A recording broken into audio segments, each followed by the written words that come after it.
আসসালামু আলাইকুম এভরিওয়ান। ভেবেছিলাম দুপুরে একটু পড়তে বসবো, যেহেতু ভার্সিটি নেই, অনেক ফ্রি টাইম।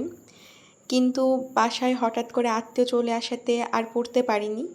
তাদেরকে টাইম দিয়েছি, তাদের সাথে গল্প করেছি এবং আমি মনে করি যে যারা আমাদের বাসায় আসেন তাদেরকে একটু স্পেশাল ফিল করানো দরকার। কারণ তারা আমাদেরকে ভালোবেসে আমাদের বাসায় আসেন। আমি যদি তাদের সাথে কথা না বলে, একটু গল্প না করে সারাদিন বই খাতা নিয়ে পড়ে থাকি, এটা ভালো দেখায় না। এটা আমার ব্যক্তিগত মতামত।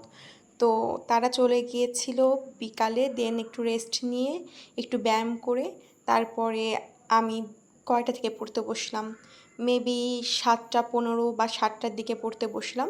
আমার এক্স্যাক্ট টাইম মনে নেই, তবে এর মধ্যে আমার বোন এসে একটু আমাকে ডিস্টার্ব করছিল। নিশ্চয়ই আমার ক্যামেরার ভিতর তার হাত দেখেছেন এবং সে আমাকে বলেছে, আপু তুমি বলবে যে আমার বোন আমাকে এসে ডিস্টার্ব করছিল, সেজন্য এই লাইনটা বলা আর কি।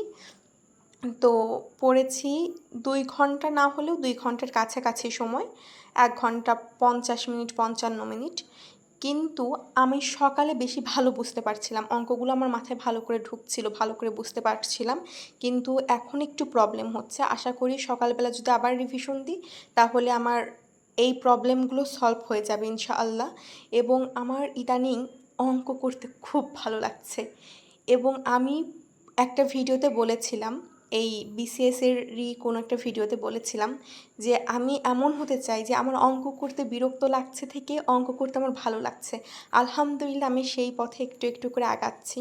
তো সকালে উঠে আবার পড়তে বসবো ইনশাআল্লাহ, যেহেতু 5টা থেকে আমার দিন শুরু হবে। আবার পড়তে বসবো। কালকে একটু বেশি টাইম পাবো, কারণ কালকে আমার 10টায় গাড়ি।